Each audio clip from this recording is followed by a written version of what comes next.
This is ACOFAE.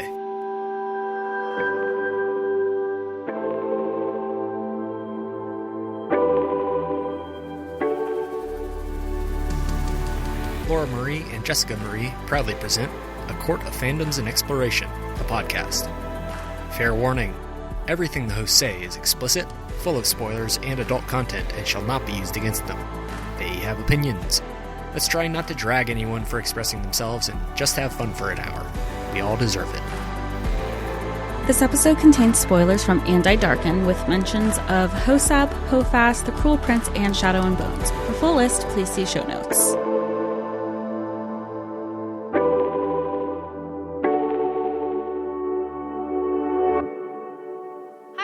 And welcome to A Court of Fandoms and Exploration, your weekly deep dive into the fantasy, literature, and fandoms that we love. I'm Laura Marie. And I'm Jessica Marie. And today we are discussing And I Darken, Book 1 in the Conqueror Saga by Kiersten White. And this was recommended to us by a listener. Hello, listener. It was recommended and pitched for well over a year. I feel like Kate was always in our DM saying why she thinks we would really like this. She did let us know that it was a gender swapped Vlad the Impaler retelling, but we both went into this pretty blind, I would say. So I think we also assumed, and yes, we know what happens when you assume, that this would be more of a fantasy read. And mind you, Goodreads also has it as one of their Goodreads Choice Awards nominee for Best Young Adult Fantasy and Sci-Fi of 2016. So that might have altered our reading experience when we finish the book and see that there's no fantasy. So it was strictly historical fiction, or historical fiction retelling. And for anybody who's been following the podcast for a while or has cataloged, you might be familiar that historical fiction isn't necessarily my thing. I've read it. It's just not where my strong background is from, but it is Laura's. Laura, historical fiction. You came into fantasy from historical fiction, which also makes sense with all the political tie-ins. So I feel like you had a different reading experience too, because you read this twice for this episode. I did read this twice for this episode. I also went in relatively blind. A mistake. You make an ass out of you and me when you assume. That's what I did. And I assumed the entire first read that Lada was a vampire, was going to be a vampire. I assumed this incorrectly, because that is not what happened in the slightest. It was then that second read where I just threw out all of my expectations, which I should have done before. I know it's a me thing. But I really started at zero and treated my second read like my first and really focused on it and went in knowing the story, which was helpful, just knowing the story, but also just being able to focus on the politics, because I don't know if this is going to surprise anybody. I don't know shit about nothing about this time period or about Vlad. I know what everybody knows about Vlad. I don't know anything about his childhood, about his history, about his family, about the relationship with the Ottomans. All of that was news to me. And I know that is speaking about my ignorance. That is speaking about everything. Honestly, I spent a lot of time on Wikipedia after this. These are real people. I was floored by that. So yeah, I think it was the second read that let me really understand what this book was about. And this book is about the Ottoman Empire and the way that it grows. Did you do all your wiki research after the first read and then went back into your second read with that knowledge? Or did you wait till, okay. So yes, you had a better understanding and you weren't so focused on the fantasy aspect of it either. You're like, okay, this is going to be historical fiction. Now I have some context exactly of who these people are. Would you think that's necessary before reading that? I know these are questions that we usually ask at the end, but since we're here. I don't know, because it drove me to research it. And I think anything that drives you to dig deeper into a subject is a good thing. So, if I think I would have been kind of a critical little bitch if I had known like the detail, like if this had been my hyperfixation as a kid, like then this would have bothered the shit out of me. But I don't know anything about it, so I was game. Like, fine, okay, cool. Like she is like Lada is going to be okay, like rad, and you can see where that is going. Specifically. Before we get into the story, specifically what I wanted to check in Wikipedia was if Mehmet was Sultan twice. And he was. And he was in real life. Yes, he was. Cool. Yeah. So that I specifically wanted to check that. And I was like, oh, okay. And then I went and said, okay, and rare. Yeah. Yeah, because that was the part of the story. I was like, okay, this is historical fiction, but like that's crazy. Like, did that really happen? And yes, it did. Meanwhile, you're like, maybe that's the fantasy. It's like, is that it? But like, no, real life is always stranger. So that was really interesting. And then from checking that, I was able to see like, okay, well, Mehmet and like Radu the handsome, like they were like, all the rest of their life and all this stuff. And that was fun and interesting. And here's the thing, a very interesting way to learn real facts about real people and a real place through a fictional retelling. And that, if that's the goal, then that succeeded, like, knocked it out of the park because, as I said, deep in the wiki after this. Oh, I love that. Yeah, because I do feel like there's movies that have led me to be like, that's the point, to start that conversation. So why wouldn't that be for a book? That's a good point. Yeah. So all of that to say that my first read was, I'm not going to say unenjoyable, but had this sort of anticipation for something that didn't happen. So it was like, ooh, boom. And then you're just like, well, this feeling that I'm feeling is incorrect because my expectations were not adjusted correctly. Yeah. Right?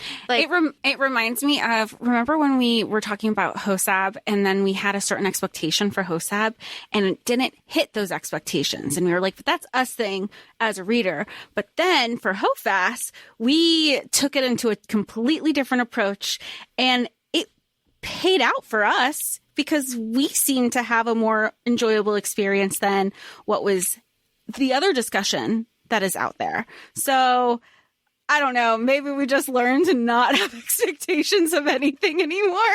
So maybe maybe that's an us thing. Yeah, maybe that's an us thing. Let's just vibe. Let's get into this. Let's get into this. Before we get into the characters though, I just have to tell you this. With this pattern here. It's all in. Who's gonna ask about the pattern?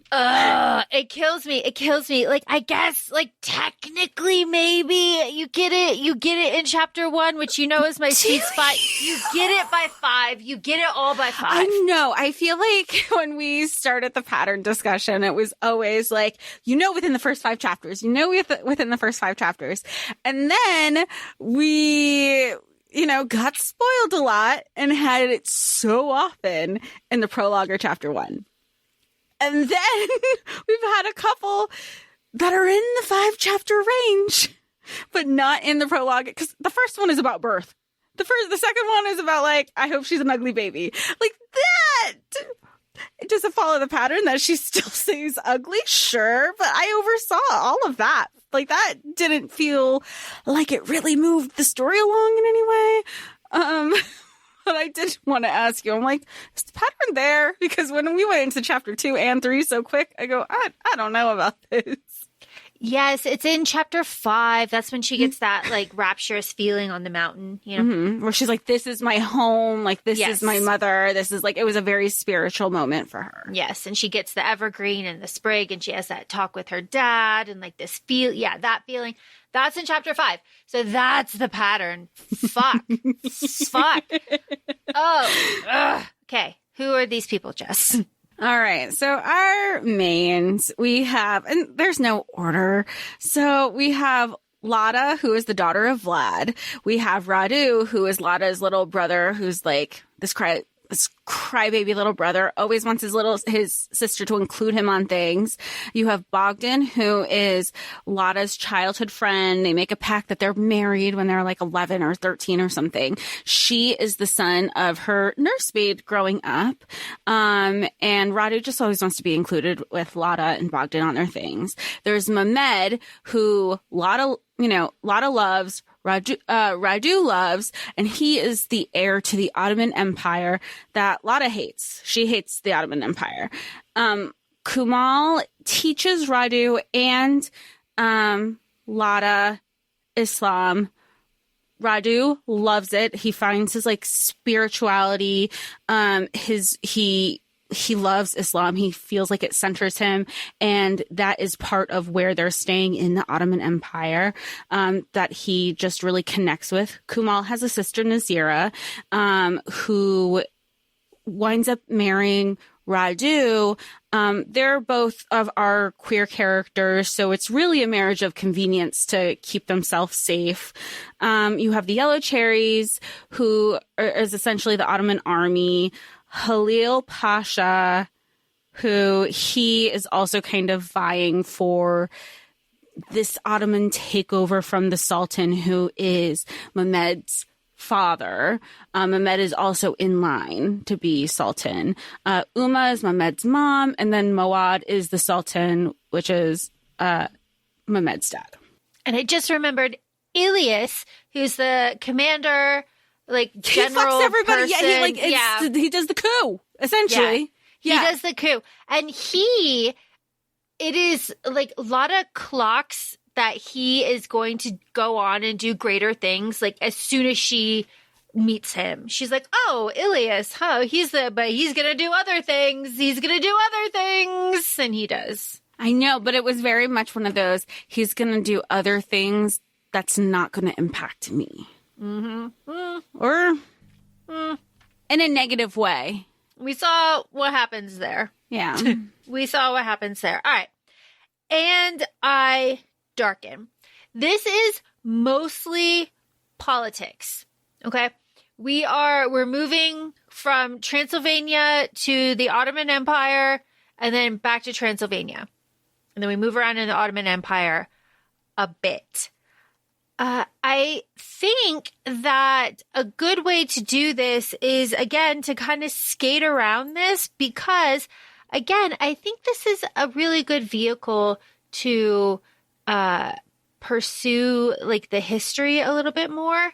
So I would like to, like, kind of keep some of this mystery here on some of these details so someone can, like, really get into it. I think that would be fun once you know for sure that there is no magic. And interesting fact, if you go to the publishing house and you go to the publisher's website, it says this trilogy has no magic. It's on the page in parentheses, no magic.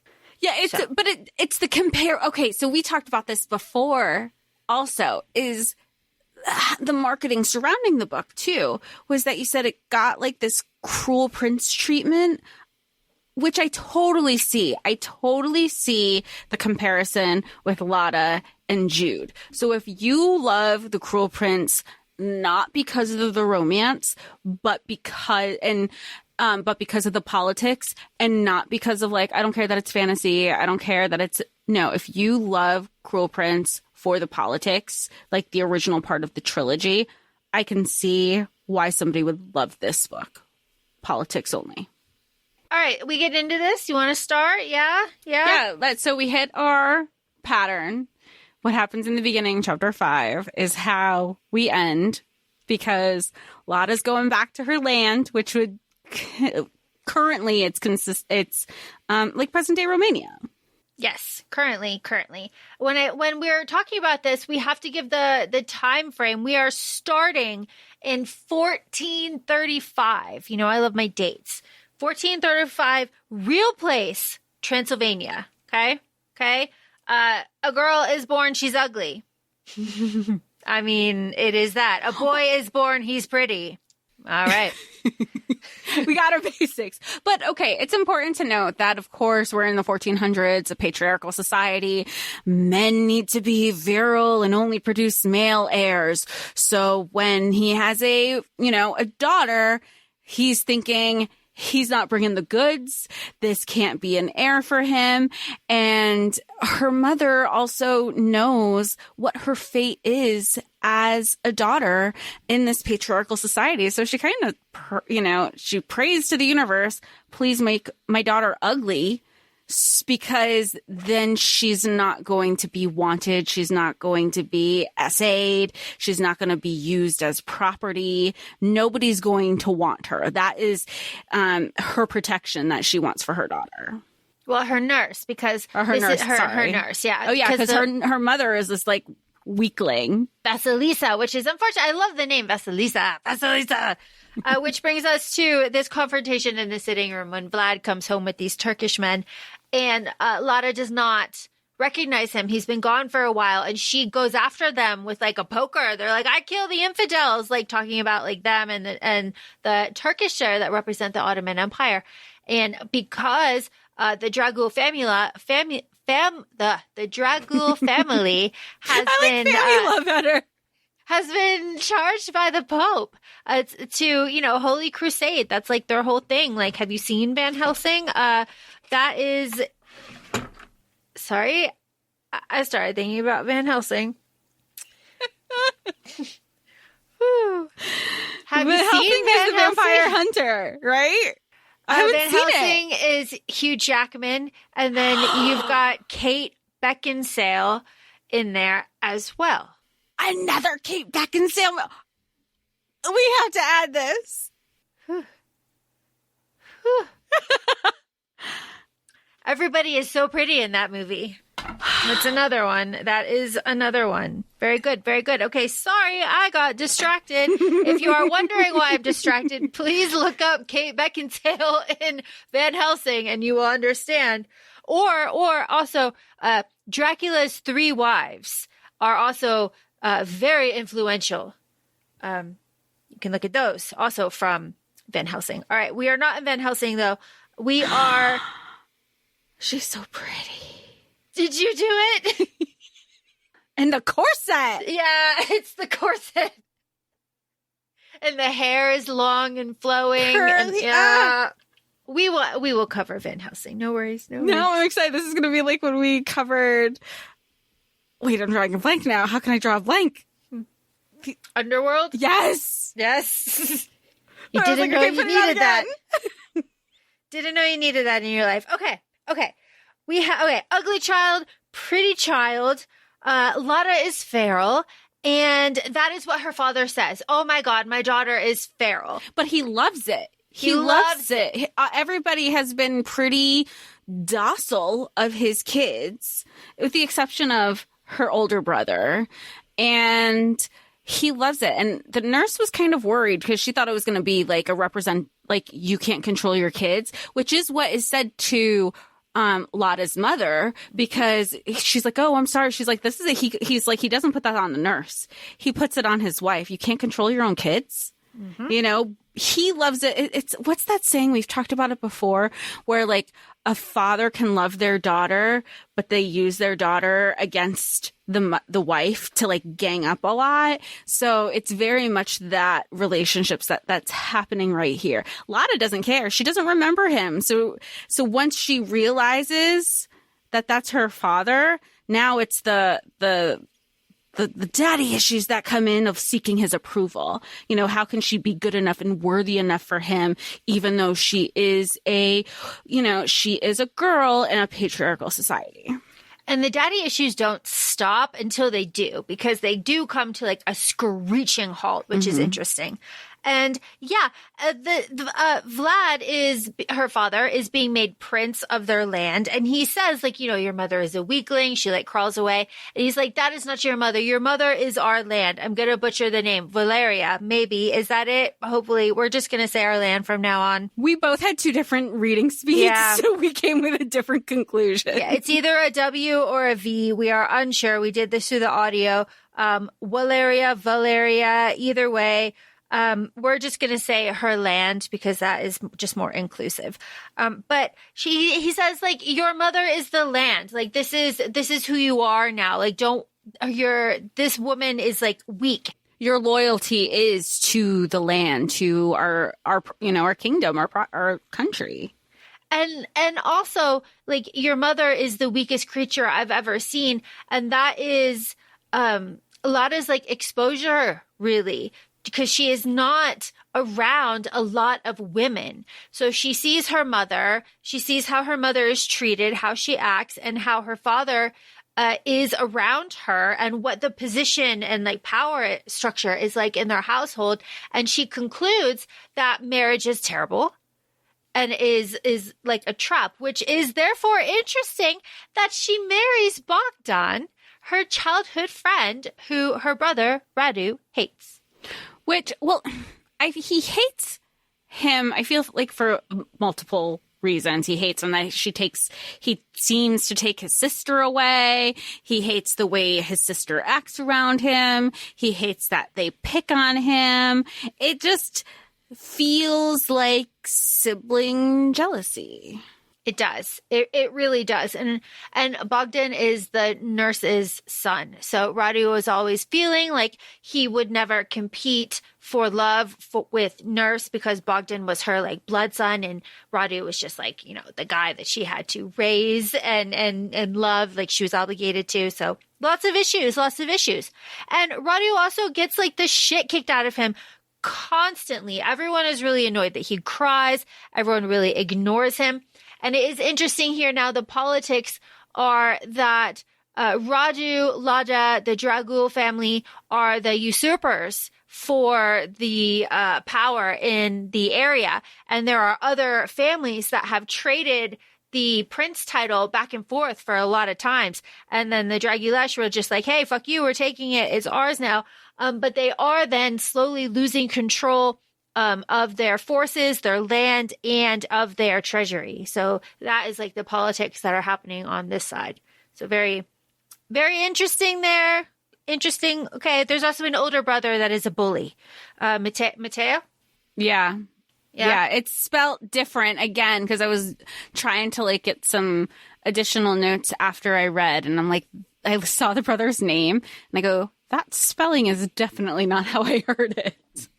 And it threw me off. This is why I need to like pick a lane when it comes to reading. It was like M-I-C, which is not Matteo. No. Exactly. No. So I got thrown off. So her older brother, older brother is being conditioned to be her father's heir. Yes. And but he's also awful. bullies them into like exile. Yeah. Just really terrible. I want to make sure that we touch on the manipulation that Radu does as a child to his childhood bullies, where he employs a servant to start stealing things around the castle, and then they blame the 2 boys. The boys get beaten, like, badly in public, and the servant gets moved to another location for a long time. And that was the first time that he felt he received praise from Ladu. She's like, didn't know you had it in you. Like, that's some shit I would pull. Good for you. Yeah. And it tells us that Radu is manipulative and aware of the situation at a young, like they're young. So interesting. Okay. Chapter 5, 1446. This is the plague. They're out in the country. This is where Lada wakes early. She goes into the forest. She climbs the mountain to the ruins. She has, just as you said, this feeling my note says this rapturous feeling of her land greeting her. She feels a peace, and it is here that she feels like this glory of God, and she is at one with her land, and she is really excited to tell her father about this.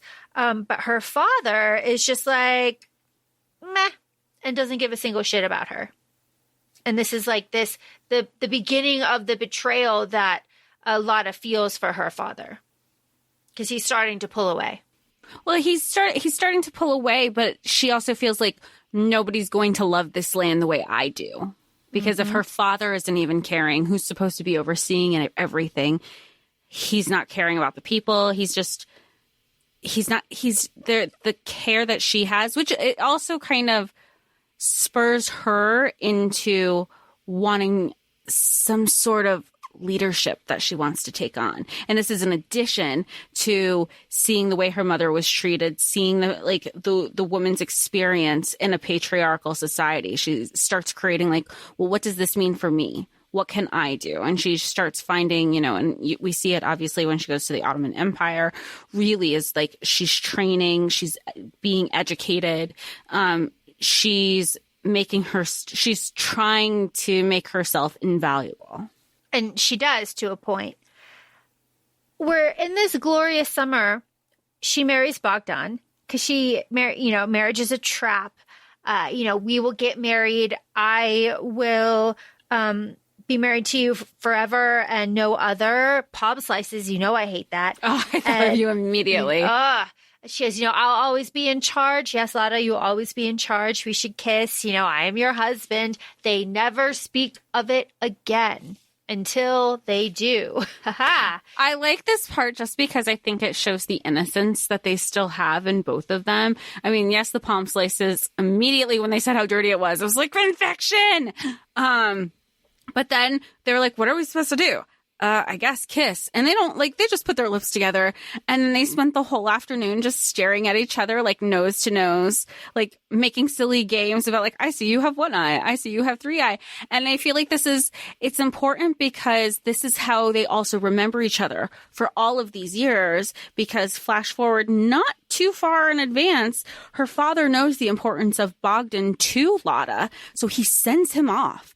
And I was like, okay, well that, how we're always saying, well, that's not important, because to be sent off and never to be heard of again, I was just like, okay, this character definitely has to make an appearance down the line. And he was doing it to test her, to say I know how important this person is. And she had to have a poker face. And she's done this with her brother too, to act like these things that she cares about aren't important to her, because she doesn't want that to be the tell to her enemies in a way, because her father is an enemy to her, of what she holds near and dear to her heart, which is really sad when you hear an internal dialogue later from Radu, her little brother. And she's like, Mehmet would always stand up for me. My sister never stood up for me. She didn't even stand up for me when I was, when I was under some sort of scrutiny or whatever. And meanwhile, I'm like, you have no idea who your sister is, because she totally did the older sister thing and protecting you in a way you didn't know that you were being protected. Yes. Yes, especially when he almost falls through the ice in 1447 during the sledding. Lada grabs him from the ice and says never risk your life that way. And she's absolutely terrified. She sleeps next to him that night. She's really with him, and Radu feels guilty because him almost dying brought out that instinct in Lada where she was affectionate and caring towards him in a way that he never had before. So he's it was one of the best moments of my life. And it's that is so sad, but that is there. I've heard this dynamic between later when we meet Mehmet, Radu, and Lada as being one of the most toxic triangles. And I can see that. I can absolutely see that. I can see it, but I also think you also see Radu accepting his own queerness and understanding where that hatred for her comes from. He's oh my gosh, I'm mad at her because she has the person that I want, that I love, who he'll never love me the way I love him, because that's not where his heart lies. And his mother, his being Mehmet, plays on that because it's one of those things that everybody can see that, Radu, you're in love with Mehmet, except Mehmet, because it's going over his head because he only has eyes for your sister, and like leans into, again, the political manipulation to be like, some harems have men, you can be one of them, as if like Mehmet doesn't have a say in it. For real. I also want just to point out that Lada vows that she will come back and rebuild that fortress. Can't possibly be important later. Can't possibly. Okay. Lada is 13. She's being educated. This is my country. She has to still protect Radu. This is where our vassal to the Ottoman Empire, all of this like politic is happening. We have our introduction to the Yellow Cherries, the army, the paid army that are Turkish. They are, to Lada, slaves, paid slaves. And she works the entire book essentially to like prove that to them, and does at the end, which I thought was very interesting. This whole side plot that she has with them. But this is where these Yellow Cherries that Lada meets, she fights them and she ends up winning. And this is how Bogdan, just as you mentioned, gets taken. And this is, she goes to tell her dad, and her dad's like, about that. And Lada's like, damn about that. Stone face. Like, And this is where she feels her like true betrayal of her father, because he's like, oh, he knew and he didn't give a shit. All right. But then Radu is incredibly happy because now he has all of Lada's attention and all of Nurse's attention, which is like all he could ever want. Except he wants friends. Which is where the ice and like the manipulation with all of the other people, and not even in the past part of it, if he's like, what did he say? He's like, if you beat me in the race, you can get my shoes, whatever it was. And that's where the kid fell through the ice. He was like, he was just so dismissive of everybody because he wants friends so bad, but he's also being a little crybaby. I'm so mixed with Radu because who doesn't want to be accepted and who doesn't want to have friends? But there are different ways to go about it also. But it also never stops. Like that is consistently, as he continues to grow, as we continue to go into the story, he hasn't found his people yet. So he's just constantly searching for them. Constantly. And it's like, all right, enough already. But, we'll get there. Because first, Radu has to overhear his older brother making plans about betrayal with the Ottoman Empire. And then he has to get the shit kicked out of him by his brother. And Lada has to like step in and be like, yo, no, your dad wants you.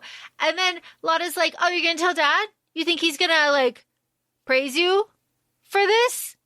You think this is good? Like, no, absolutely not. And Radu's like, oh, like I thought, but then Kunadi shows up and all is done. He is called the Transylvanian Terror, right? He's walking in. He's got Vlad rushing in. He is the end of us. This is what triggers the fleeing Lada. Lada. I did both.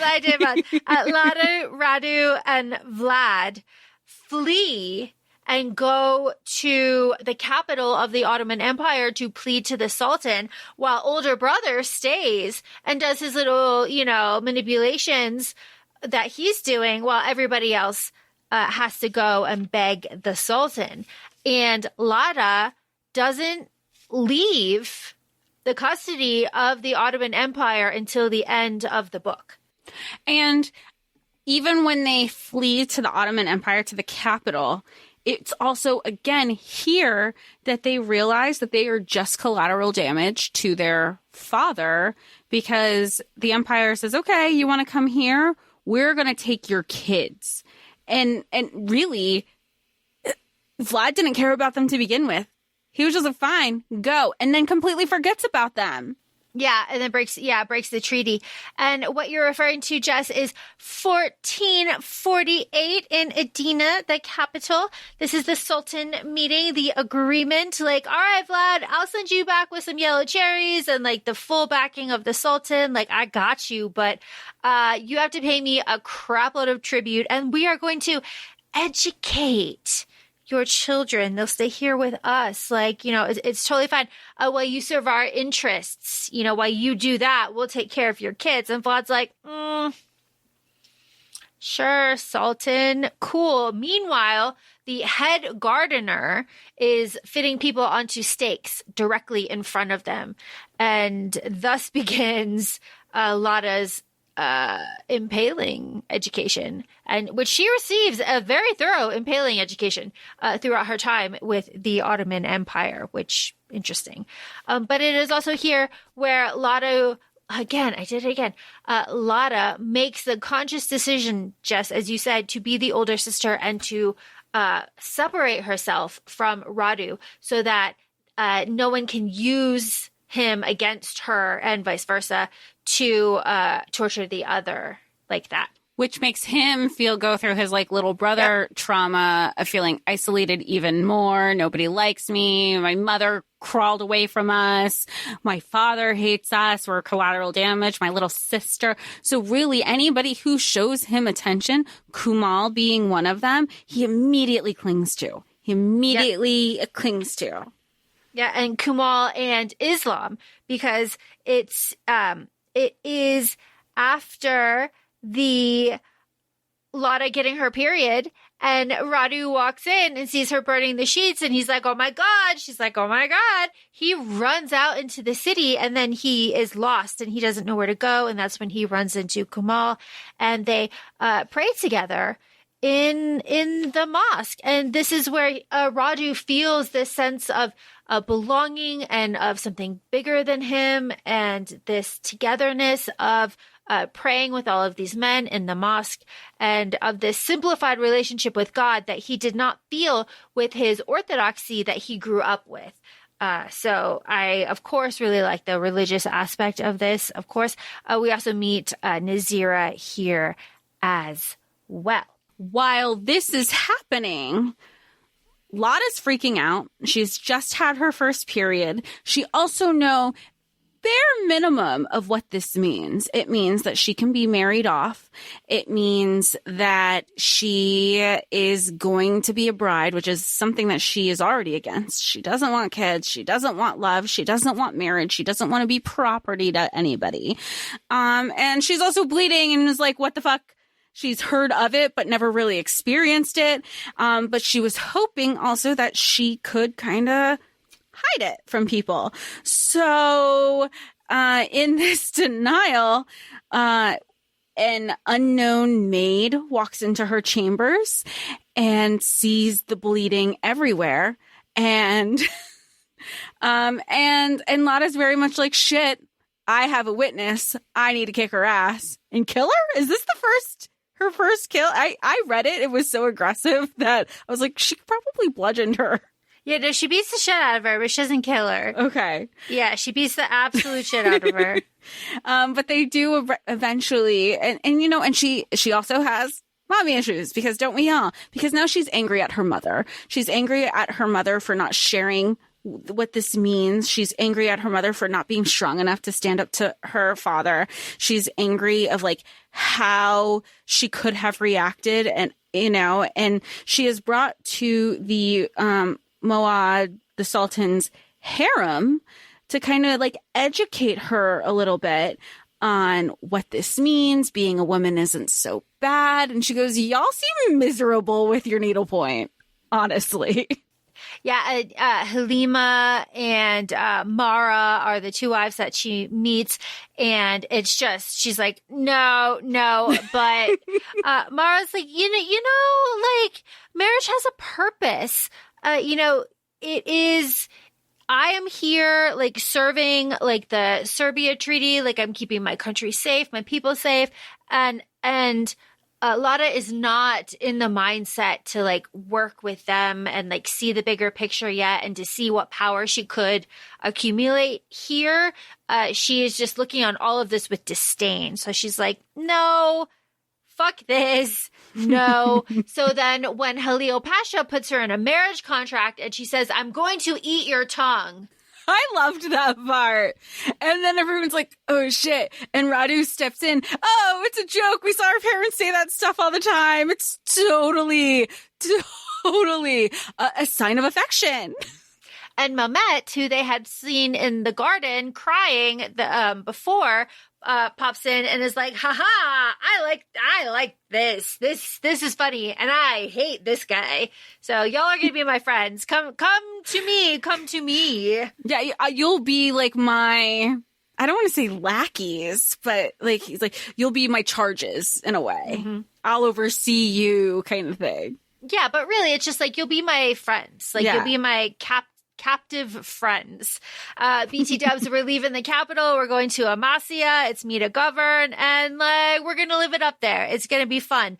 By fun, I mean Mola Gorana is going to tutor the fuck out of us. And that's what happens. Yeah. And I mean, and you know, it's always interesting because once again, Lada is getting the same education as the men in her society, which is unheard of. Yeah. So maybe like loose retelling.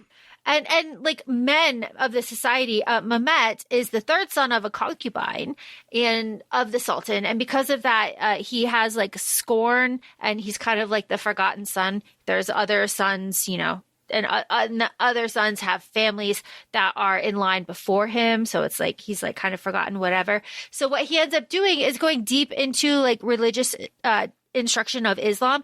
And it's here that the dream that it is the Sultan's like divine right to go and sack Istanbul, right? To go take that city. That is the dream. That is the destiny. That is what the Ottoman Empire is like meant to do. That is starting to get drilled into him now by Mola Gorana. Okay, because I was going to say, isn't that also part of, he was like, you don't, like he tells Lada, he goes, you don't understand.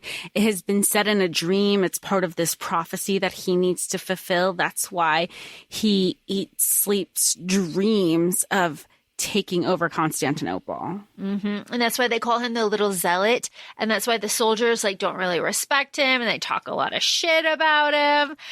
So it is then, and we only know that the soldiers don't respect him, call them this, and talk a lot of shit about him because Lada is hanging out with the yellow cherries and becoming friends with them because she does not partake in the religious instruction of Islam. She has a lot of disdain for religion, all religion, but Islam especially, just because she is seeing it as forced upon her and the religion of her captors and oppressors. So she ducks out of that and goes to the Yellow Cherries. And that's where we meet Nikolai, who is also from Valeria. So, you know, that's cool. And they really end up bonding and having a very sibling-like relationship throughout the rest of the book. I love Nikolai. Mm-hmm. And the last Nikolai we met in Shadows and Groans, we loved him there too. So we love a Nikolai apparently. Yep, we love it. We love it. We love it. We have here Lada and Mehmet have a fight about the expansion of the empire and religious oppression. And he's like, you know, I love my country, but I will not be ruled. And he's like, you know, but I want you to be my friend. And, you know, he's like staring at her. He's like, you know, I really like you. And he's like, you know, you're mean and you're true. And like, that's what friends are. And like, no one, this is Mehmet speaking. And like, I've never had a friend that has been mean and true and real before. Everyone is just like a yes man for him. So he's like, I like you and I want to be around you, Lada, even though we are like polar opposites, truly. Yeah. It's just something that he's had. It's exposure to something and someone different that he hasn't had. Mm-hmm. Yeah. And speaking of, they end up bonding. I say it's the three of them. From here on, it's Radu, Mehmet, and Lada from now on.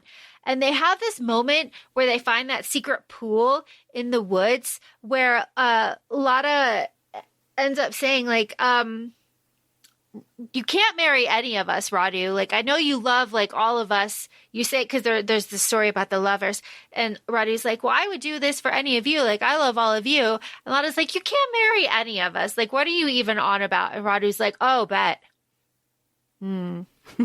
Starting to feel weird. Yeah, Radu can't even pinpoint his affection towards Mehmet yet. Yeah.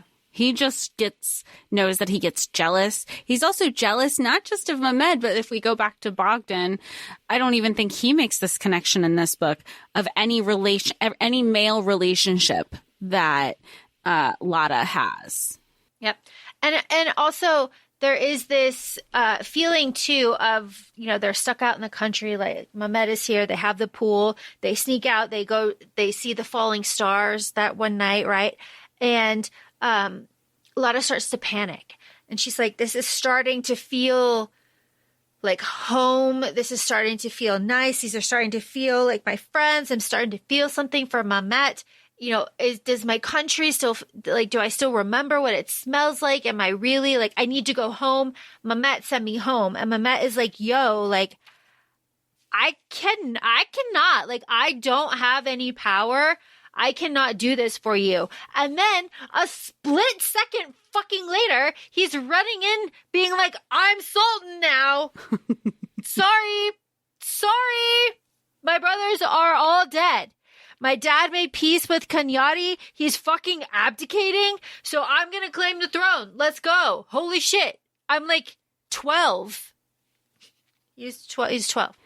They're so young. Yeah. They're so young. And this is the part where Lada was like, nobody's going to notice that we're gone. Our dad doesn't even notice that we're gone. Like, if our dad doesn't notice, like, you all won't notice. Nobody remembers that we're here. That's the part, right? Which is like, I was like, she has a point.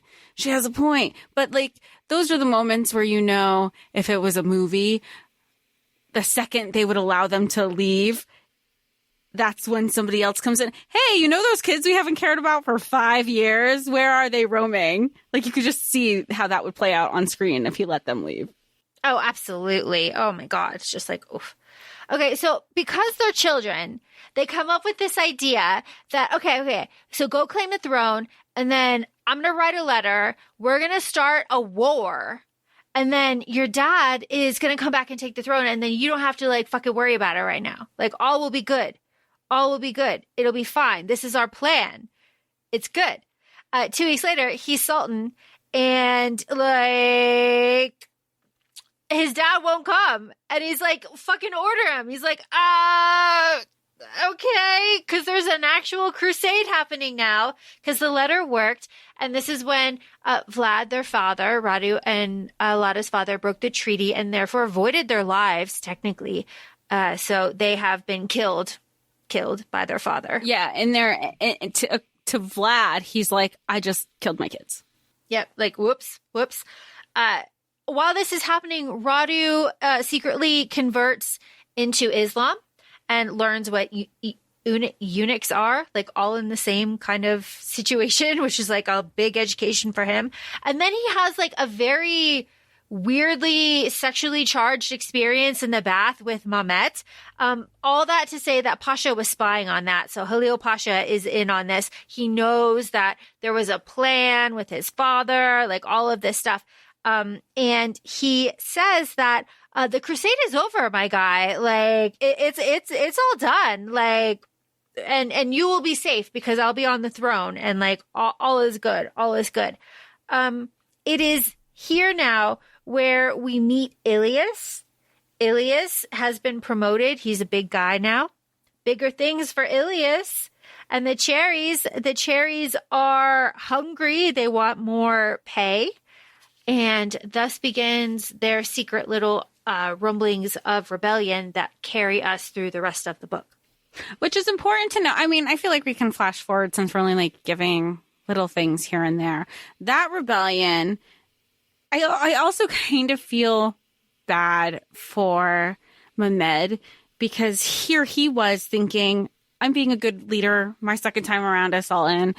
I want to hear the concerns of my people. I know this isn't an easy conversation to have, but I want to do right by you. I want to do right in a way that my father wasn't able to and other people before me weren't able to.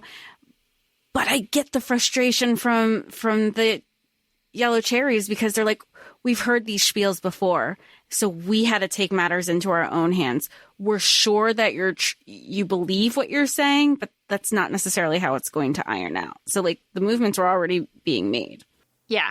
And they happen here because there's this assassination attempt that Lada stops by biting the guy. And they end up fleeing to they say harem. So I will say harem. To the harem. And they go to his mom, to Uma. And they're just like, yo, help. Help. And what we get from Uma is just like, yo, all right, let me lay down the law for you about the harem. I killed all of your brothers to make you sultan. I have been doing it. All the eunuchs work for me. I am in charge. I have many fingers and many pies. What will you sacrifice for power? Oh, Lada, you don't love him? Good. All right. Excellent. Let's plot. And also calls Lada out on it. She's saying, like, I know my son is in love with you. I mean, this is not in the same scene, but you need to let him go because he's not able to make the political moves I need him to make because he's stuck on you, who's so hell-bent on not wanting to get married, not, denying your feelings for him. So, like, pick a lane. Mm-hmm. Pick a lane. So while we are plotting, Raju goes back. He sees some plotting happen, some maps, some letters with Halil Pasha and some servants happening, right? And he steals that letter and beats the shit out of that servant. He might have killed him. I'm not sure. And this solidifies that Halil Pasha, these are the politics, Halil Pasha is working with Constantinople. So Halil Pasha is working with them here, and it is that letter that Radu's like, see,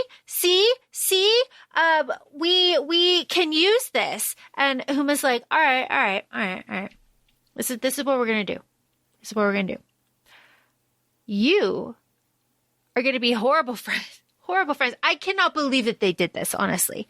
I can't believe that they did this. They got the cherries to revolt, and then we got Daddy back on the throne, and then we've got Mehmet back to Amasya, and everybody has betrayed Mehmet, but in secret, because there's too many plots going on and he is too powerless and too inexperienced to handle the political situation right now. So these 12-year-olds are taking him out of it. 12-year-olds and mommy are taking him out of it. That is fucking wild to me.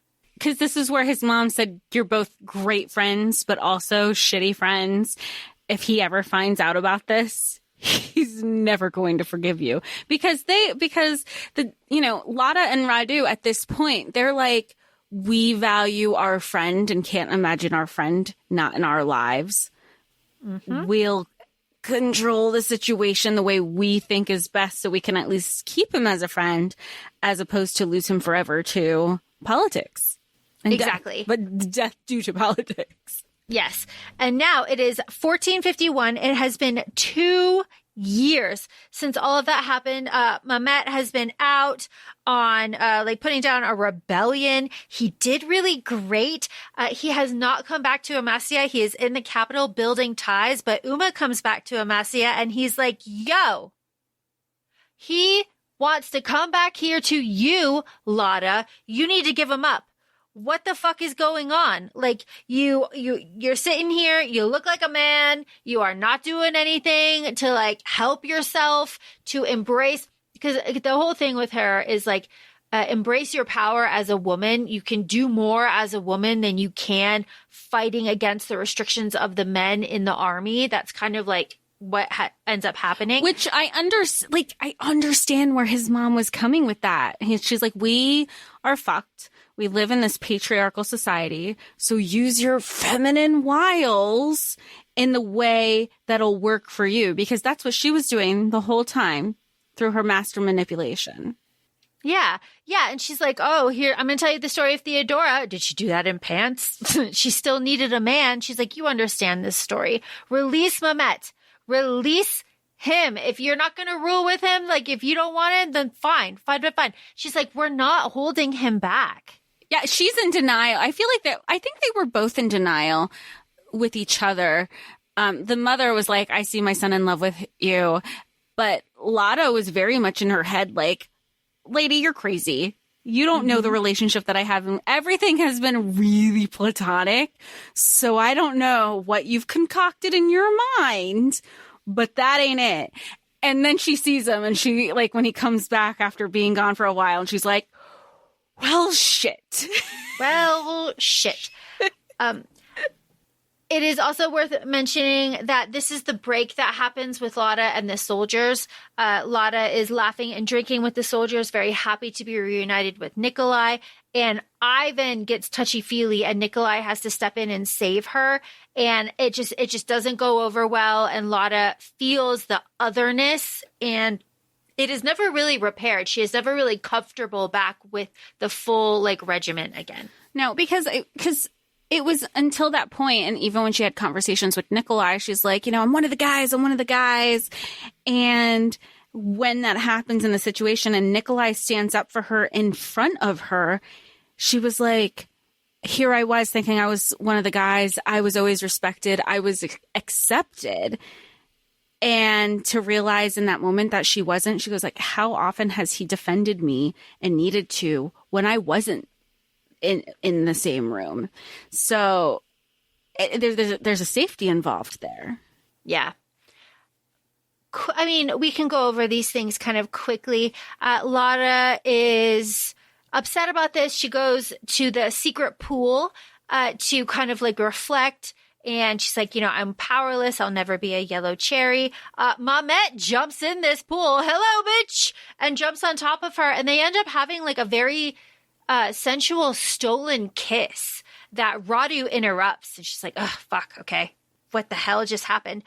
Meanwhile, Radu has a very interesting situation that is getting weird in the training area. He's like, because Lazar is training with Radu, and he's like, yo, I see the way that you're looking at Mehmet. It isn't possible to want some things, my man. You got to be very careful. And it's also worth mentioning that Molagarana is dead, and now Mehmet is very into his zealotness and is studying all sorts of strange outlying things in Islam. This is the part where Lada and Radu, they meet up and they're just like, hey, what's going on? Have you seen her best friend? And they're like, oh, Mehmet told me he was doing this.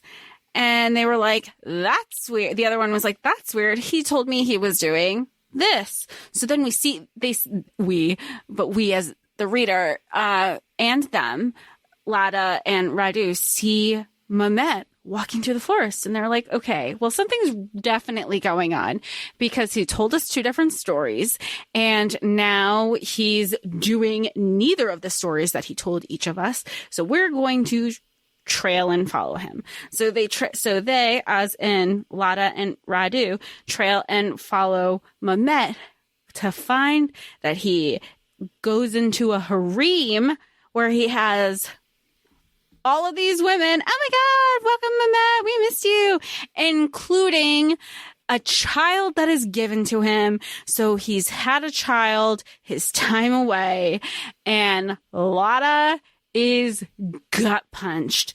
And so is Radu, because he's also like, all this shit is, I thought we were best friends. I thought we told each other everything. He told me none of this.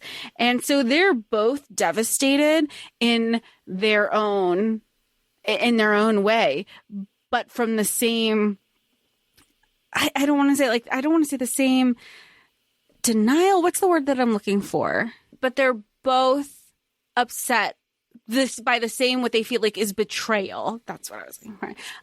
That Mehmet has done to both of them. Yeah, because like, how can you be a father? Like, this is so weird.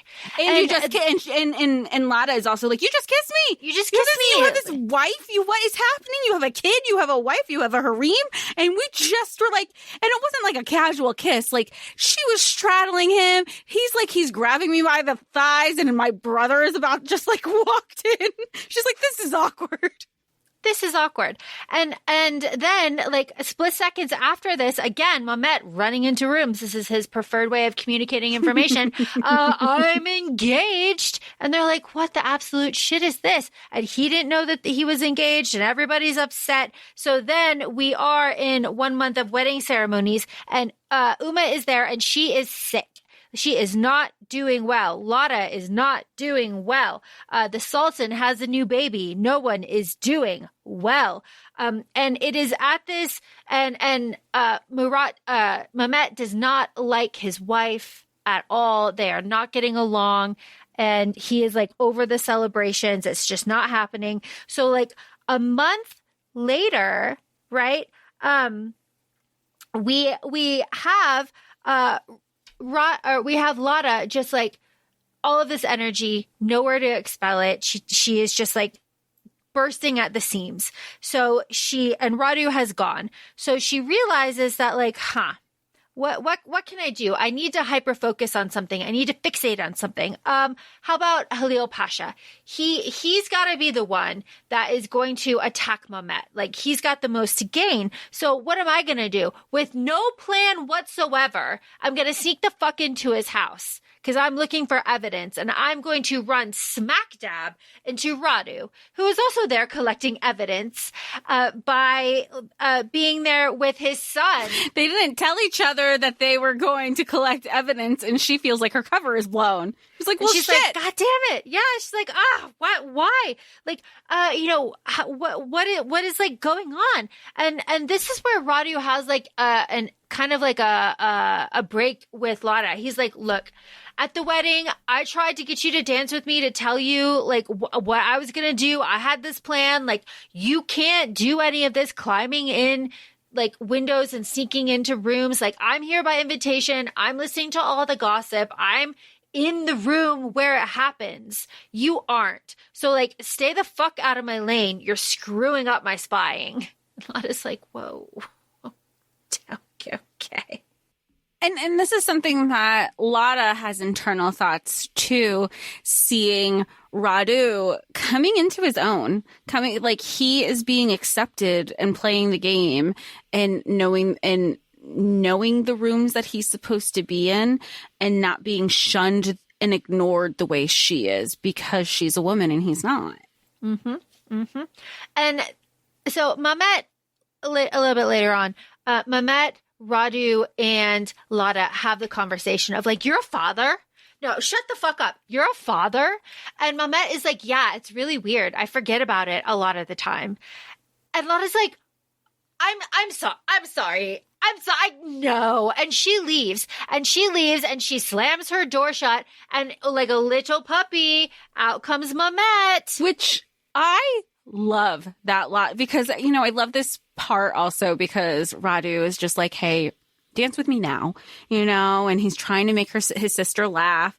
And then he's like calling all the people like different animals in the room. Like, this one like is it this and this one is it that. And she's like, can you tell me what Mehmet's wife is? And Mehmet's like, yeah, tell me what my wife is. I like when Lada, even through that whole conversation with the three of them, she's like, now you want to talk? Now? Like, she has every right to be upset. And Radu is also like, I'm kind of dumbfounded. Whatever is happening there is happening, and I don't know what I missed out on. So like you said, when Mehmet runs after Lada, I was going to say Ladu. I almost did the same thing you did. Radu is like, well, nobody is watching the prince. I want to know where my best friend's going, and like follows him, following Lada. And he goes, oh my gosh, like now he's spying on Radu, or now Radu is spying on Mehmet, begging Lada through the door. You're the only one for me. It's always been you. Like, these people are nothing to me. Like, they're so insignificant. It's always been you. And Lada folds and brings him into her room. Yeah, and Radu's just like, well, fuck. Damn. That is something. Flashing forward, garden party assassin, question mark. Lada just straight up murders the guy. It is, I conclude that it was an assassin, and it was Halil Pasha sent the assassin, because after like all of the deflection in front of the Sultan happens, everyone's like, what happened? Someone died? He's the only one who made sense to set up an assassin. Yep, it's the only one. I remember reading that in this, and I go, well, who's the biggest threat to Mehmet right now? And it would be Pasha, because Mehmet is a threat to Pasha. Yeah, no matter what. And meanwhile, while that is happening, Radu finds a secret panel with secret letters about Orhan. That's the name. Orhan. From Constantine the 11th. And there is a very frantic, like, sweaty kiss between Pasha's son and Radu, and Pasha bursts in, and he's like, "What are you doing wrong?" He's like, "This is my study. What are you doing?" Okay, because I remember they were like, I mean, especially because they're both practicing Islam, so it's not exactly being and the 1400s. So here we are. I'm just setting the tone. We're in chapter 33, more than halfway through the book. We're in this backslide here. We are back to Amasya. Radu confronts Lada and is like, "Yo, I know about you. I know about you. Like, what is going on?" And Lada's like, "Hey, you know what? Oh," and this is the moment where Lada realizes that Radu is in love with Mehmet. She's like, "I am so sorry. He will not love you." And Radu's like, "Yo, twist the knife, I guess." It really was. Because he's like, "I get it. Thanks. Like, what the hell? Like, are we just saying the most hurtful thing we can think of? Jeez. Like, okay. Oh, man. Which is like really wild too, because Ladu and Mehmet are going off, like they're doing things, and Radu's like, I'm gonna stay here. I want to stay here. I don't want to go like anywhere else. I'm gonna stay where we're at, and you can go. But isn't this when Radu is also talking to Uma and how they're like making their own alliances so to set Radu up to be like this espionage on the inside to help set up Mehmet in the future? Yes. Okay. I was yes. Like, wait, I'm not going crazy. You're all correct. Yes, you're all correct. Okay. That's a play. Yeah. This is the part in the plot where we're back in Amasya, where Lada kills Ivan after he tries to attack her. And then she goes to Mehmet and is like, "Yo, I'm going to lead my own contingent of yellow cherries, and you're going to make that fucking happen for me." I love that she doesn't even ask. She's like, "No, what's happening? This is what you're going to do for me. Because you love me, and this is what's going to make me happy. Thank you. Thank you, bye. Thank you, bye." And he always does, and he always makes it work. But she also recognizes this down the line. Again, we're skipping around. When she thinks Mehmet is dead because she received a letter from her brother, and she's like, and she's with Nikolai. Nikolai's like, "I'll follow you to the end of the earth. I really mean that. Are you ready to dip?" Because she thinks that Mehmet is dead.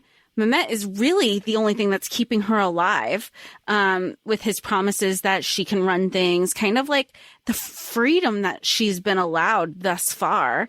And she's like, shit, I never told him I loved him. He really is the only reason I'm still alive. I've gotten away with murder because of him.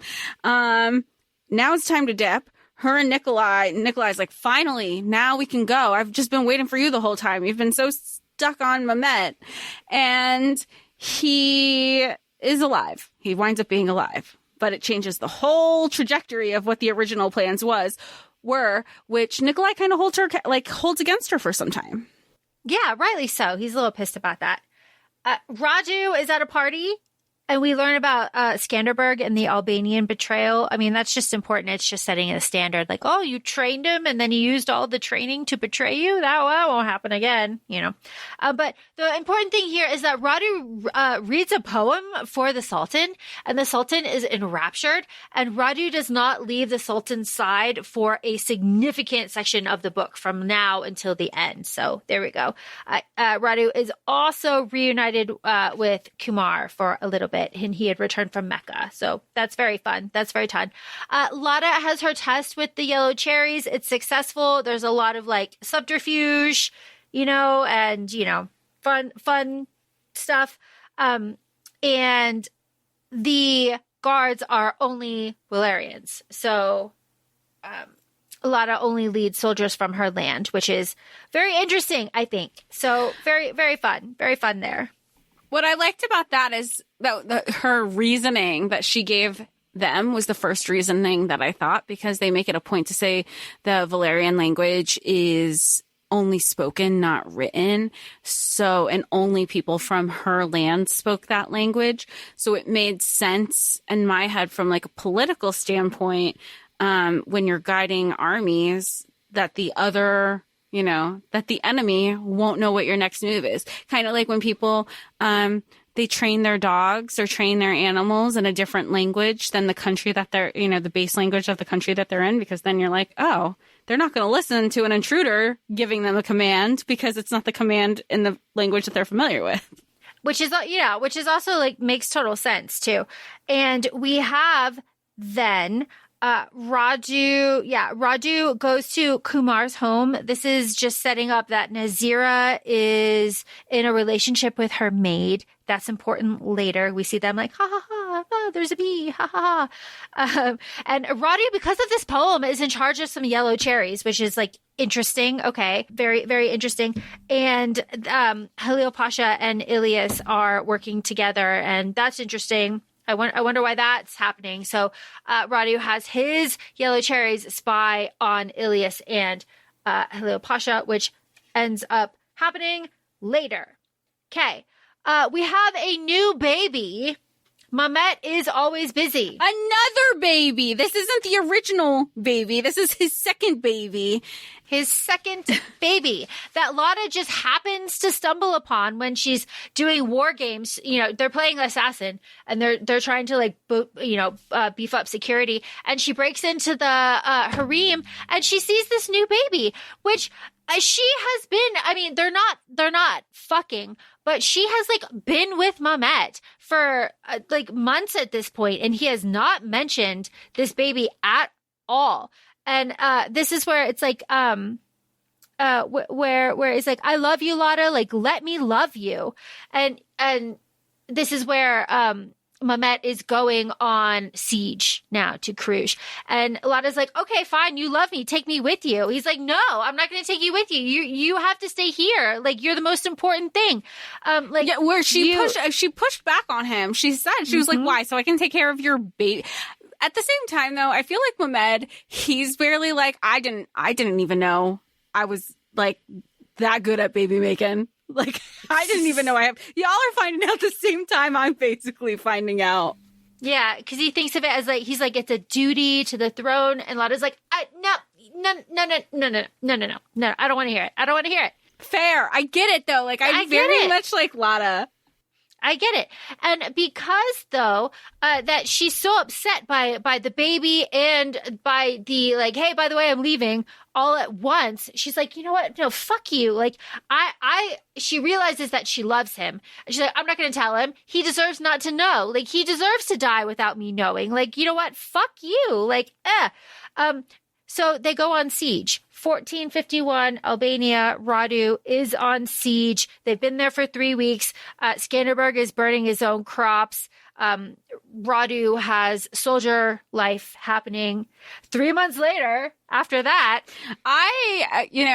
how much, just like a pause for that, how much did you love your timestamps for this stuff, for like this book? It's very fun. It makes, again, the research that you could happen that could happen after you read this book more interesting and easier because you have dates and places to go by and names. So very fun.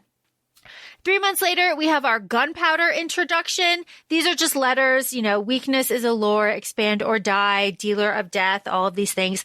All of this to say that sickness has taken over the siege. Okay. And this also scares Lada. I mean, it scares a lot of people, but Lada is somebody who has control and has control in her fighting capabilities and her physicality.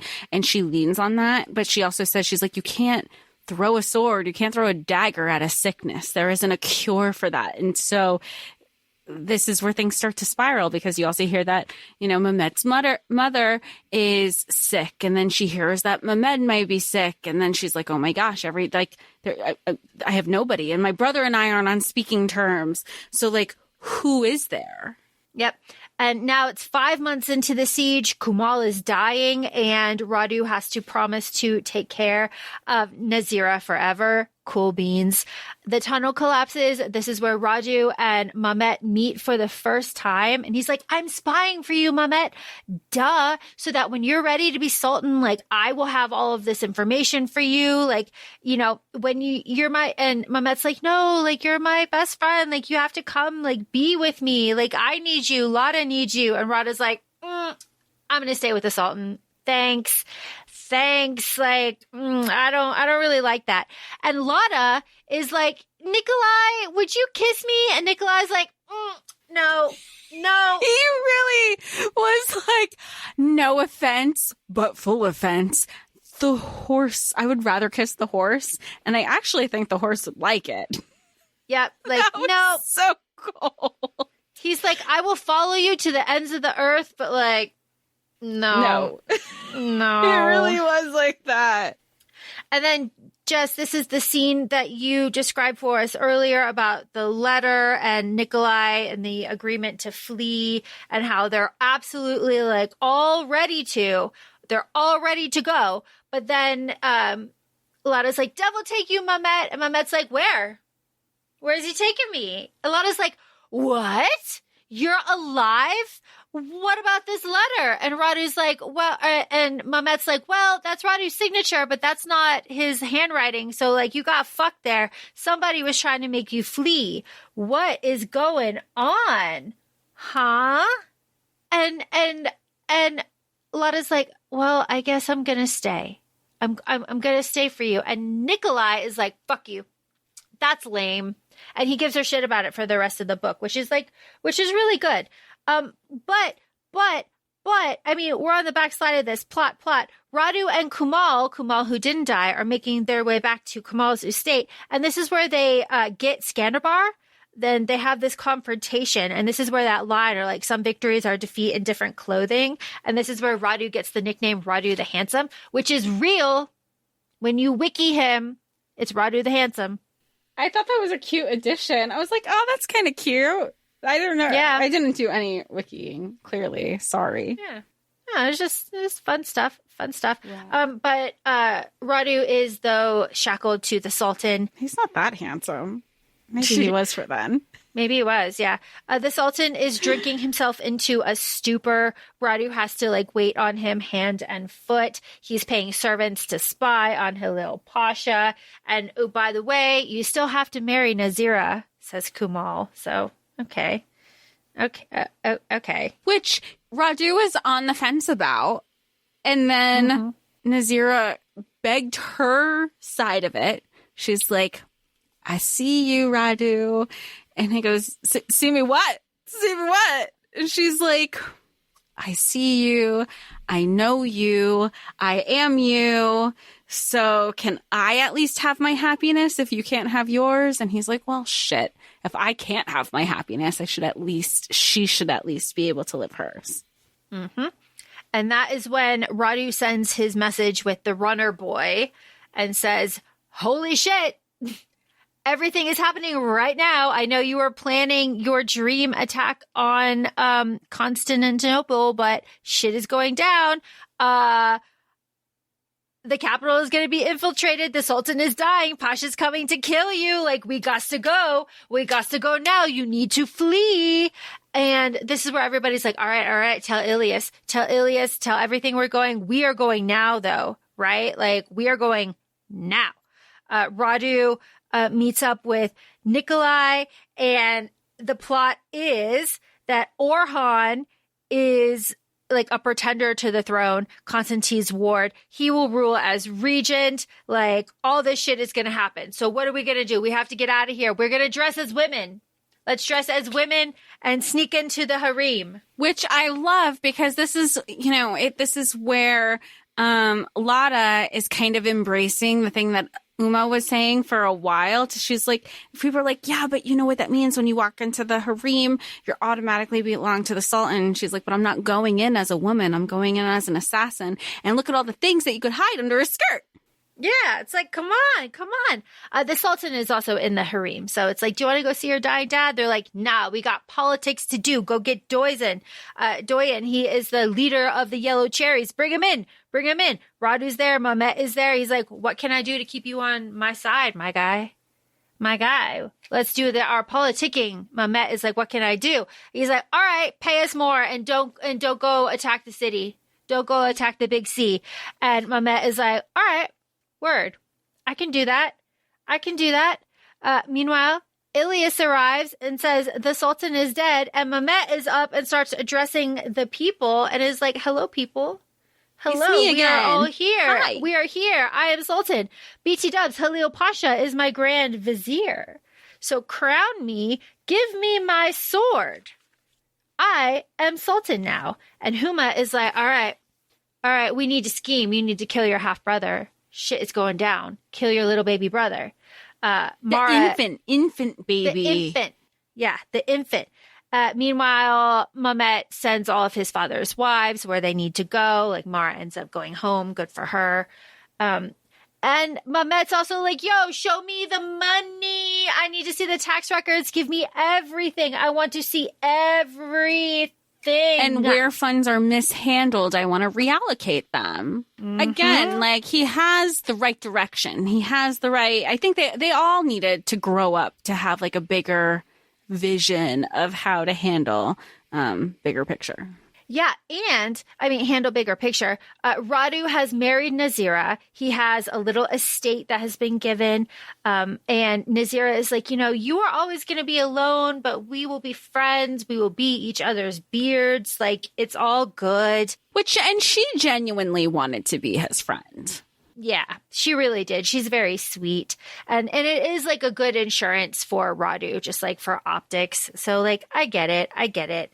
This is also where, at the same time, Mehmet is like, how do I get to, like, be the best Sultan that I can be? And proposes an idea, quite literally, to Lada to marry her so they can kind of rule their lands together. Mm-hmm. And I'd do anything to be together with you, Lada. Anything. This is right after Lada just learned that women can have pleasure too, thanks to Nazira and her aunties in the bath. Oh, yeah, their bachelorette party. Yeah, Nazira's bachelorette party. She's like, oh, that's right. We're talking about your brother.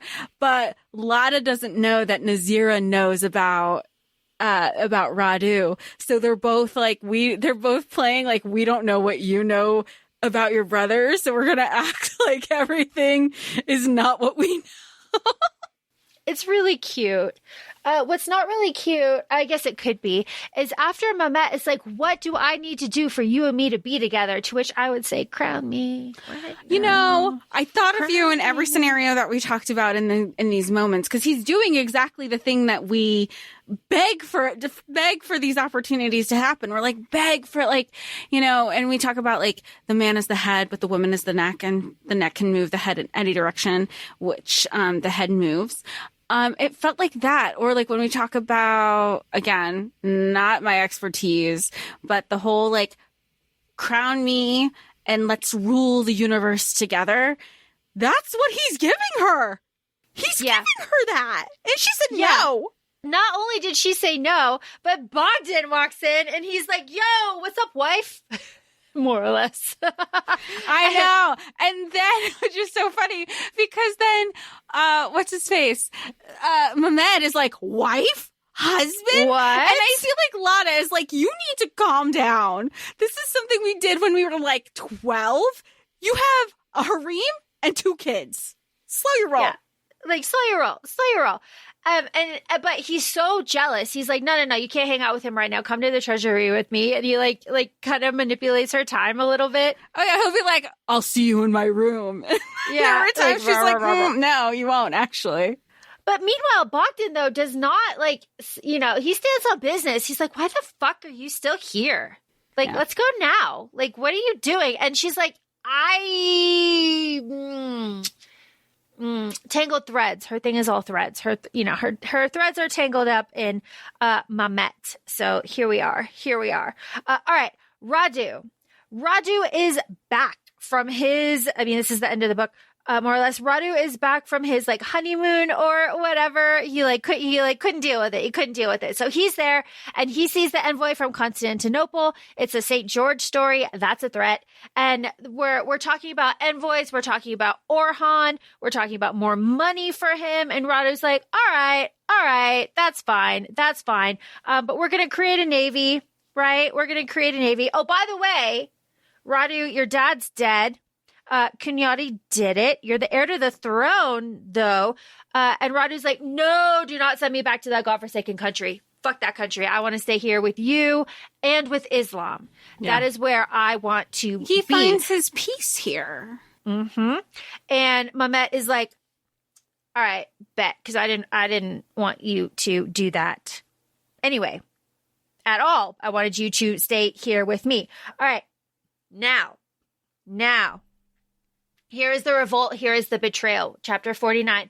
Lada and her men see fires happening while they are out on patrol. The fires are leading away from the palace, which is drawing the soldiers away from the palace, which is drawing someone, it's Ilias, to the palace. So that is what's happening. So Lada and her men go to the palace. And Bogdan, bashes through the door. He's bashing through the crowds with a shield. It's like this whole thing. They get to Mehmet's room, and the scene is Mehmet is over here with Ilias, and then Radu and Lazar are like over on the balcony area. Okay. Okay. Sorry, I just had a flash. I was like, oh, this is the part. It's that part. So Lazar over with Radu slams the door shut and locks it and separates Radu from the inside and what is going on. The coup, the rebellion that's about to happen. Exactly. And what is about to go down is Lada ends up breaking through the door. Okay, so Lada breaks in the door. What ends up happening is Ilias stabs Lada. Ilias does not want to go fight in another war. He and his yellow cherries are done. This is a revolt. They don't want to fight in another war. They don't want to fight. They're like slaves to the crown and fighting whatever fight they're being told. Lada is stabbed by Ilias, who doesn't want to fight, just as you said. Now, Lazar and Radu are out on the balcony, and he's like, I begged Ilias to let me be here to keep you out of it. Like, he will never love you. Like, you always choose him. You can't do this. Radu fucking stabs and kills Lazar and is like absolutely done with it. He's done. And he ends up using a curtain rod to jump between balconies and break down doors. And he sees Lada fighting Ilias, and the two of them work together to essentially throw him over the side of the balcony. Yeah, because Lada wasn't strong enough, so they kind of had to do it together with the curtain rod. Mm-hmm. And then of course, Lada is in this moment of you chose me and not Mehmet. Yep, you saved me. And he's like, you're my family. All right.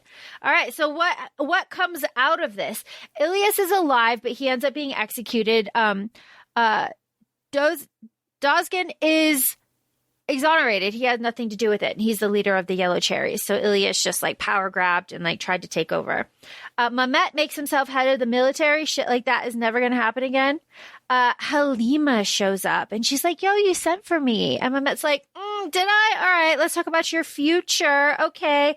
2 sons. How special. How great. Okay, cool. She leaves. Huma arrives. I've taken care of it, Mehmet. Mehmet's like, what the absolute fuck are you talking about? Oh, she's killed your half-brother. While Halima was here talking to you, the baby brother was being drowned. So it's done. And he tries to be like, you made these decisions without me. How dare you? You're out of here. And she goes, if I'm going down, y'all are going down with me. And she goes, well, and she says that. She goes, if that's the pretense at which I'm being exiled, your 2 best friends over there should be exiled too. Yep. And, but Lada takes the fall. Lada says, Radu had nothing to do with it. It was all my idea. And Radu's like, whoa, I get to stay in my tortured existence. Okay. I get to be right next to the man that I love that will never love me. Thank you, Lada, for this. Thank you. But what? Lada says, it was my idea for the revolt. I did it for you. You weren't ready. I betrayed you for all of this. So what you have to do now is make it law for sultans to kill their brothers when they ascend the throne. That way, like, you'll be good and you will be exonerated for this. Souls and thrones are irreconcilable. Get your shit together. Play the game. And it's like, that's some shit right there. Well, what are we going to do about that? Well, Bogdan is going to tell you, because nobody else told you, Lada, that your father is dead. Yeah, so, why? Did I miss the part where they intentionally didn't tell her, or it felt like all this other shit was going on we didn't get a chance to tell you yet? Because that's how I took know. it. Yeah. Because that's kind of how Radu found out too, because they were like, oh, nobody told you. It's like, Yeah, I think Radu does say, like, don't tell Lada yet, but it was kind of fucked up. Like, you should have told her. You should have told her. But Radu does give her the locket that he made from all of the, like, stuff that he found inside the little pouch while she was healing from her stab wound from Ilyas. And that was really sweet. And Lada says, like, why didn't you tell me? Oh, by the way, Mateo's dead too. Everybody's just dying. Everybody's just dead. And this is where Radu's like, I'm not going to go back. I want to stay here with Mehmet and with the mosques. And she's like, but he also says to Lada, like, you need to stay here too. Like, no one will love you like he does. Like, you can't leave like this. Like, and then Lada's like, no, you can't stay here. Like, please come with me. We have to go home. And this is like their break. Their like clean break. Yeah. I feel like as siblings, they've never really had those conversations, because that's also something like Radu acknowledged. She was like, it's also kind of nice when like certain people were out of the picture because he can grow his bond with his sister. Yeah. And that is absolutely what happens. So Lada, Bogdan, and Nikolai go to Mehmet and they're like, hey, what's up? We're leaving. Make Radu prince. Like, our family's dead. Like, let's get the fuck out of here. And Mehmet's like, how about you just marry me, Lada, and rule with me? Like, I need you. Which isn't like, it's not a bad, it's like in your head, you're like, this is best case scenario. Mm-hmm. And I still get my land. Yeah. And it wasn't good enough for her. Yeah. And she goes, I'll never marry. I don't want the empire. Like, you have to give up your dream, your dream of the big C. Like, you got to get rid of it. And he's like, it's my calling. I'm not going to give up my dream. I have to expand the empire. This is something that you don't understand. And she's like, all right, make me prince. And, he's like, I'll lose you. And she's like, you know what? Like, sacrifices. I'm going to sacrifice my heart for my land. Like, it is what it is. And that's what happens. Mehmet does that for her, makes her prince, and he weeps. And this is where Radu like takes him, and he's like, Mehmet is weeping over Lada, and Radu like picks him up and then turns him to focus on the city, on our big C, Constantinople. Like, this is our goal. This is what we're going to do.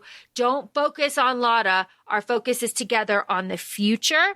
And then we end with Lada making her way back to her land, speaking her language. And she says, like, I am the dragon. I'm no longer daughter of the dragon. I am the dragon. End scene. That's literally the last line. Yeah, end scene. That is the last line. Talking it out, much more enjoyable, Jess. Yeah. I think we needed to talk it out because my headspace was not there reading it. Again, that's a me thing. It is a me thing. I think if you go into this knowing the facts, knowing that it's a historical fiction, knowing that there is no fantasy, like, and this is strictly of Vlad the Impaler gender swapped retelling, not with no magic, no fantasy, no sci-fi, Goodreads. Of his early life. Like, you know, he's not impaling anybody. Yeah, there's no impaling. This is like building into who that person was politically. And then to add to the fact that you were like, this book made you go and research. You were like, I want to know more. Like, did this really happen? It did. Like, it's, you know, and again, I'm sure it's a loose retelling. Because as we also know, history is written by the victors. And so it's, you know, I'm sure it's not completely historically accurate either. But that being said, do you think now that we've read the first book and we've talked it out, are you more likely to pick up the second book at some point? Maybe not immediately. Honestly, now that we're talking it out, I kind of just want to go on the wiki and find out exactly what happens. Okay. Like, what ended up happening in real You're life. like, I don't need the book. I just want to get... Yeah, I just want to know what happened in real life. And then Cool. I think like that familiarity would lead me to pick up the second book if it was like interesting. Because I don't know what happened specifically. I just have like the vague outlines. So yeah, maybe if the history is interesting, yeah. That's cool. Because, you know what, I think of one of many hyperfixations we've had as a kid with the story of Anastasia. Saw the animated feature, and I was able to do like an 8 or 10 page paper in undergrad on everything I knew about Rasputin. And then I went back and cited stuff because I knew that shit like the back of my hand, having it via hyperfixation. So, yeah, I think that's a good point that you're like, you know what, I want to know more. Maybe not necessarily in media form, but fact form. So that's really cool. That being said, please feel free to follow us on Instagram. We're at ACOFAE Podcast. We're also both on TikTok, ACOFAE Laura and ACOFAE Jessica. Thanks, and we'll talk to y'all soon. Bye. Bye.